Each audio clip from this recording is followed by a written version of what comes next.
भारत के पहले प्रधानमंत्री जवाहरलाल नेहरू ने डिस्कवरी ऑफ इंडिया किताब लिखने की शुरुआत अहमदाबाद के किले से की थी।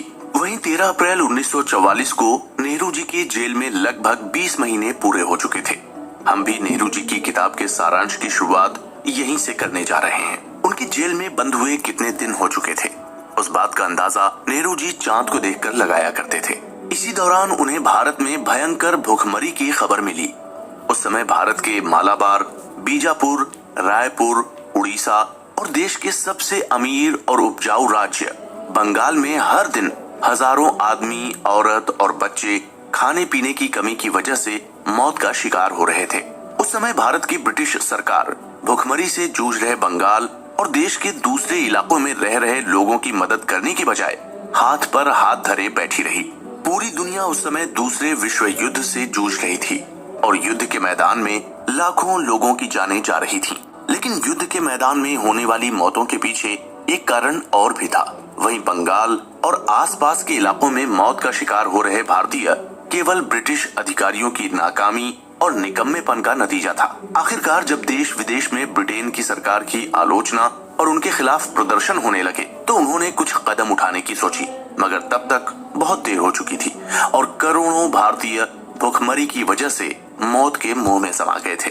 कहा जाता है कि बंगाल और आसपास के इलाकों के लिए जो राशन इकट्ठा किया गया था वो ब्रिटेन ने युद्ध में लड़ने वाले अपने सैनिकों के लिए बचाकर रख लिया।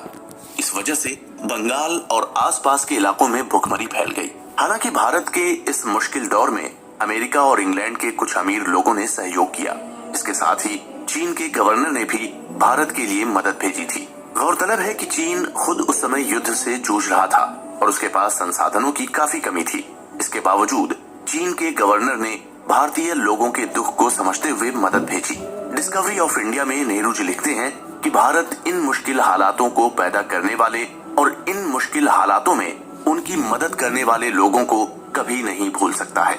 नेहरू जी जब जेल में थे तो उस समय पूरी दुनिया दूसरे विश्व युद्ध से जूझ रही थी। नेहरू जी दूसरे विश्व युद्ध को लोकतंत्र की जंग का नाम देते हैं। नेहरू जी याद करते हुए लिखते हैं कि कैसे जब फांसीवादी इटली और नाजी जर्मनी की शुरुआत हो रही थी तो इंग्लैंड के ताकतवर नेता उनकी दबी हुई जबान से सराहना किया करते थे।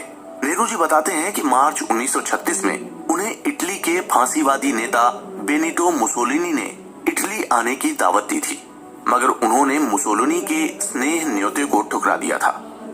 नेहरू जी कहते हैं कि उस दौर में इंग्लैंड के कई नेता मुसोलिनी के सरकार चलाने के तरीके और विचारों से बेहद प्रभावित थे।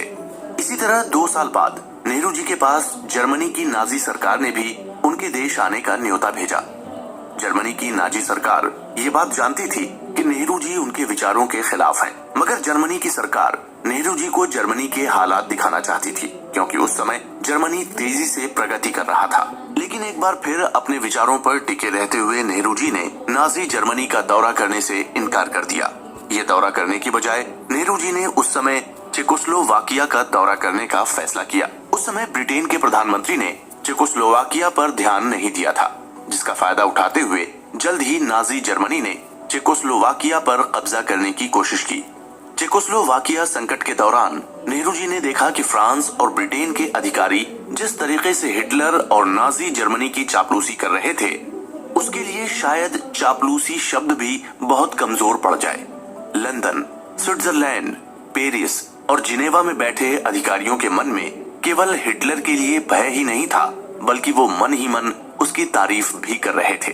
वहीं कुछ ही सालों में हालात पूरी तरीके से बदल गए और जो लोग हिटलर, मुसोलिनी, नाजीवाद और फांसीवाद से प्रभावित थे और जो लोग चीन में जापानी हमले का विरोध नहीं कर रहे थे, आज लोकतंत्र का झंडा ऊंचा करके खड़े हुए नाजीवाद, फांसीवाद का विरोध कर रहे थे। वहीं दूसरी ओर नेहरू जी थे, जिन्होंने फांसीवाद और नाजीवाद के खतरनाक चेहरे को पहले ही पहचान लिया था। जिस तरीके से दुनिया में कई लोग नाजीवाद और फांसीवाद का समर्थन कर रहे थे, उसी तरह हिंदुस्तान में भी ऐसे कई लोग थे जो नाजीवाद और फांसीवाद से प्रभावित थे। ऐसे लोग हिंदुस्तान की सरकार में भी शामिल थे। नेहरू जी लिखते हैं कि युद्ध के हालात बदलने पर ये हिंदुस्तानी लोग भी नाजीवाद और फांसीवाद के विरोधी हो गए थे, मगर यदि युद्ध के हालात न बदलते तो पता नहीं ये लोग आगे चलकर क्या कर बैठते।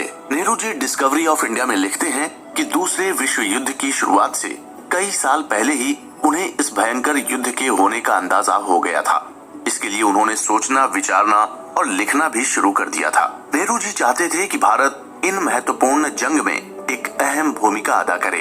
वहीं इस महत्वपूर्ण भूमिका को अदा करने के लिए ये बेहद जरूरी था कि भारत एक आजाद देश बने।